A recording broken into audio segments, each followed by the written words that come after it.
less of a snack. The more Edward exercises, the less insulin he needs.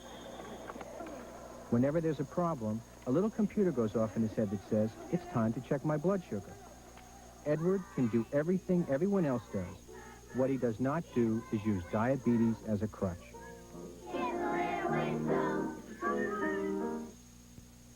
This is KBTX-TV, Bryan College Station.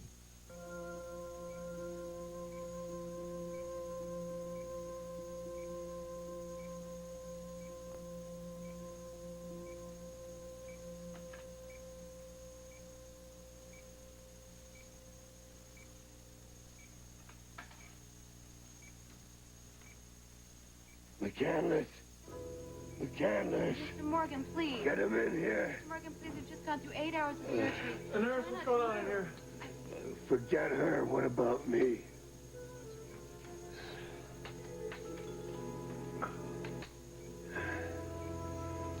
Well, everything in one piece. So, how'd it go? Calm down, or I'm gonna have you sedated, and I mean it. You know that. Is that better? Getting there. Well, come on, damn it, McCandless. Talk to me. Tell me something. All right. Operation went real well, Mr. Morgan. Considering. Considering what? Considering the fact that many doctors didn't have a medical degree.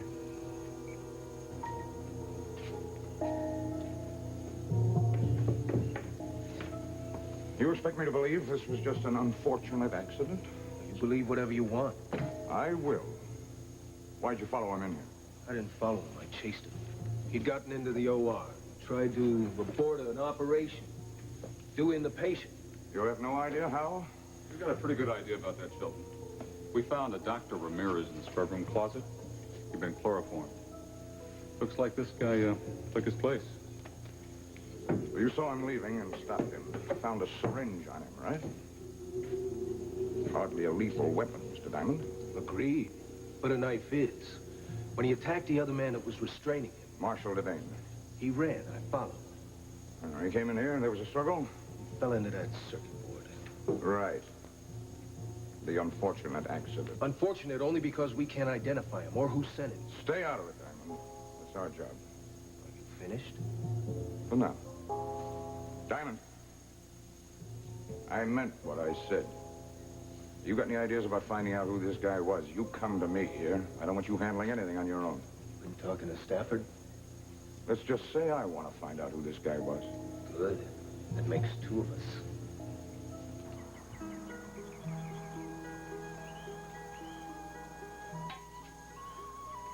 Scotty? Julie. Hal! My God, it's been so long. Scotty, it's Julie. Do you remember me, huh? No. No.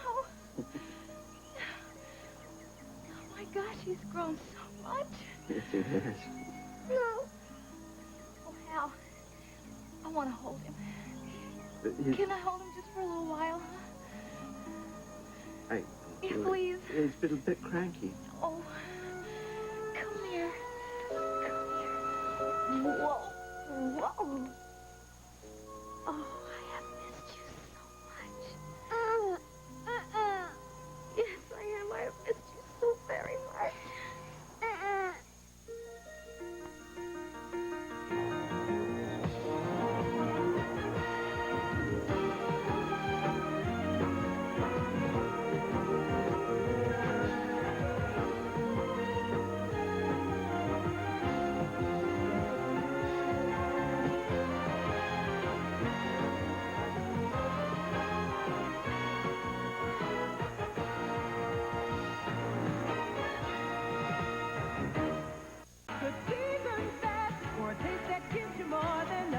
Because I mix good seasoned salad dressing up fresh, all those herbs and spices explode with zesty flavor. Zest makes good seasons best. In this ever-changing world, it's nice to know there are still some things you can count on, like Sanka. No wonder more people drink Sanka brand than any other decaffeinated coffee. Sanka, the first name in decaffeinated coffee. Congressman, Whatever it is, Maggie, I don't want to know. now is that any way to talk to a hard-working aide? May I? It's just that when you track me down, it's usually bad news. Not this time. In fact, just the opposite, I think. Speaker of the House called the office and canceled your dinner tonight. Wonderful. I tried to get him alone for months. Finally managed a dinner, now this. A perfect end to yet another perfect day. Well, at least you have some time with Sloan. I mean, what with your schedule and hers and the fact that she's going to New York in a few days, time alone together is good. Isn't it? Well, yes, of course it is, Maggie. Thanks for letting me know. I'm not sure I was in the mood anyway. Is that it? Not exactly. Well, Maggie, couldn't this wait until tomorrow? Well, just read it, and then you'll see why I wanted you to see it tonight. I went over your appointments for the month and came up with this. Am I really this busy? Well, it's a little overwhelming if you look at it a month at a time, but with a little rearranging here and there, look. 2 long weekends in New York and one's 4 days. You and Sloan don't get that in Washington. Well, I don't know, Maggie. I mean, my schedule's pretty unpredictable. Agreed. A lot of things come up last minute. That's why I also made up 2 contingency plans. If Plan A doesn't work, you can always fall back on Plan B, which is Wednesday nights in New York. And we could possibly clear Thursday morning. I really appreciate this, Maggie. I really do, but I don't know if it can work. Well, I don't either, but we won't know until we try. Would you at least read it and then tell me if you want anything changed? Maggie? What? Why do you worry about me so much? It's part of my job, Congressman. And if you don't mind my saying so, I don't think you're the kind of man who should be alone much. I'll take a look at him. And, thank you, Maggie.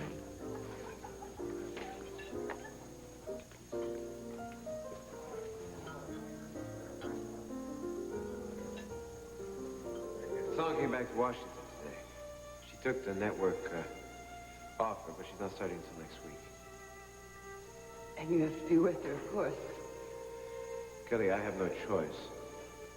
I want to be here with you, but I have to go back. I know you do, and I'm not blaming you.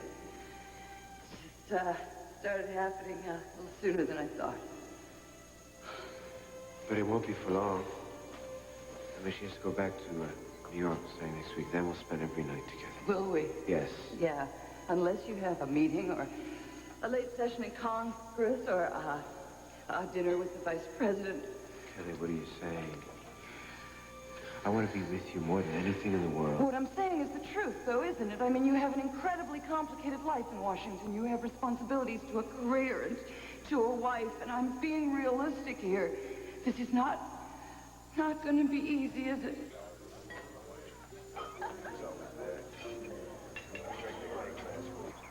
Oh, Hallie's grown so much. Inches, huh? Well, I guess that's what kids do. Can you talk? Huh?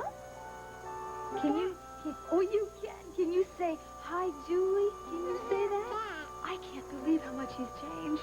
Kids do that. Yeah, and I haven't been around and I missed it.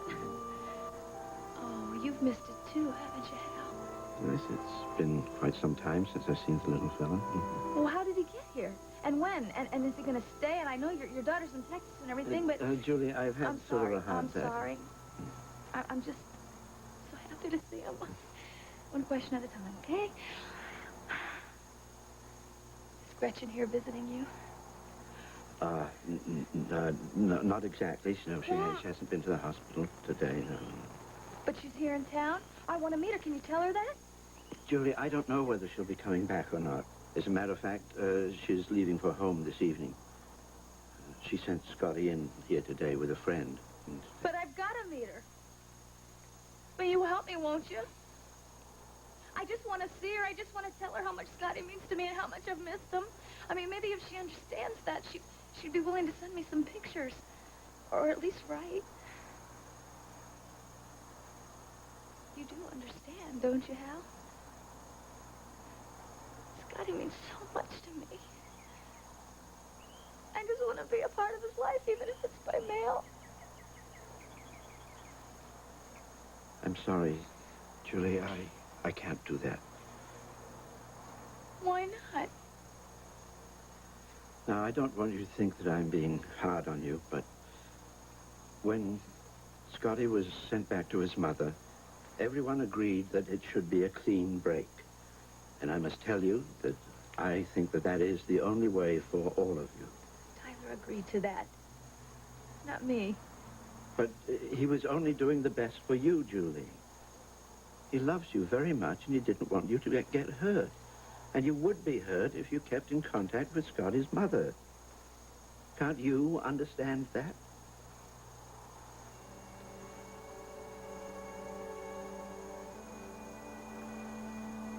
Perhaps it would be better if you gave him back now.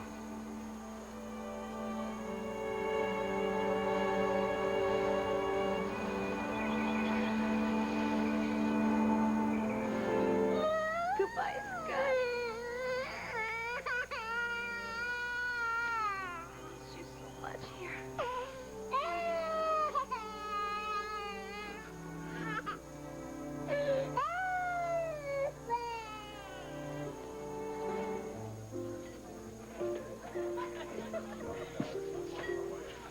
I know it's none of my business, but aren't you pushing it? You mean after yesterday? You said it, not me. Listen, Ronnie, I don't know what went down between you and Mr. D, but from the way he looks at you whenever you're in here, don't you think maybe you'd be better off someplace else? No disagreement here, Casey, but today is different. Believe it or not, that diamond asked me to come. And if it wasn't for your friend Zed Diamond, you wouldn't be here to mouth off at the nurses and complain. Oh, yeah. He's a good kid. What about the other doctor? You know, the one that... The one that got chloroform? Yeah. It's going to be okay. I don't think he's going to want to back me up anymore, though. Oh, tough break. Well, now, don't you even think about it, or I'll put you in restraints. Oh, wonderful. Remember, I told you total immobilization during post-op. Yeah. You said your enemies were in Europe. Looks to me like one of them thought the trip was worth the effort. Yeah, well, I'm flattered. Business enemies, I think you called them. It's funny, but I think murder is a little extreme as a business tactic, don't you? You don't know much about business, Doc. Well, I know. I just spent 8 hours with you in surgery. I'm not about to lose you in Yeah, recovery. well, I'm getting a little tired now. Tomorrow we'll talk about Oh, well, just a little bit longer. Want some answers. Who wants you dead?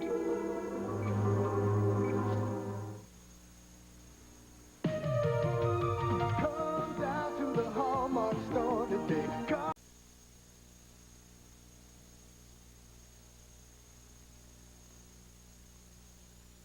Like I told you before, Doc, you've got an overactive imagination. Yeah, well, I didn't imagine someone trying to kill you today.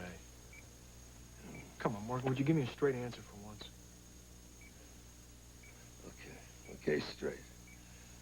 Over the past years, I've made so many business enemies, I've lost count. That's not good enough. Well, it has to do. For me, maybe, but not for the police, and they're going to be in here asking questions later. What, me?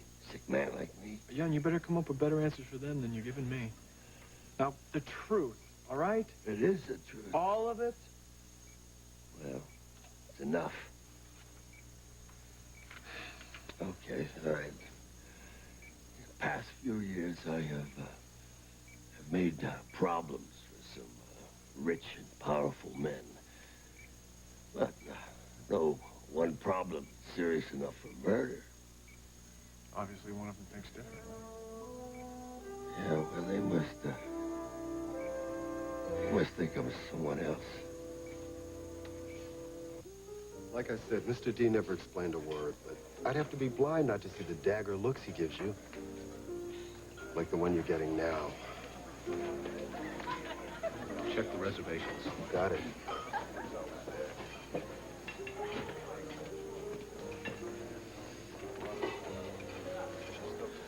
Out with it. Everything you know about the man at the hospital. Did something happen? He tried to kill a friend of mine. He made a fatal mistake. What should I put in his obituary? His name was Mickey Smith. Everyone called him Smitty. But I'm not even sure that's his real name. How did you know him? Well, he was a friend of my father's. He used to hang out at the Easy Rider. And the word on him was... That he was a professional hitman. What else? Nothing. Honest, except for when he broke into Mrs. Denny's house to see me, he said something about it being his last night in town, and that his job would be finished today. You put two and two together, figured on a hit? Something like that. Is your friend okay? Yeah. That's all. Miss Angelo. Stay and finish your drink. Oh, well... It's on the house.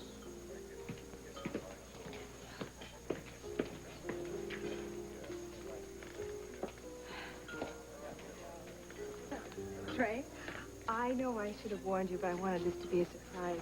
Mr. Rafael Sanchez, my husband, Congressman Trey Clegg. Con mucho gusto, Presidente Sanchez. Is still President-elect, Congressman. But I am pleased that you know me. I followed your campaign with a great deal of interest. I'm honored to meet you. I'm equally honored. Please, won't you have a seat? No, thank you. I only have a moment. Mr. Sanchez was at a meeting at the White House this morning, and then he decided to attend the Washington Press Corps luncheon. And when I realized who my beautiful luncheon partner was, I decided on speaking with her and her famous husband. Your position as chairman of the Defense Committee has given you a great deal of power and publicity, Congressman. Not nearly as much as my lovely wife here. You've heard of the power of the press? Absolutely. Which is why I agreed to her suggestions to not only to take my story to the White House here, but to the American people as well. Mr. Sanchez has agreed to be my first guest on the network news. Well, I heard you never give interviews, Senor Sanchez. But I never had a beautiful reporter ask me before. Well, if we must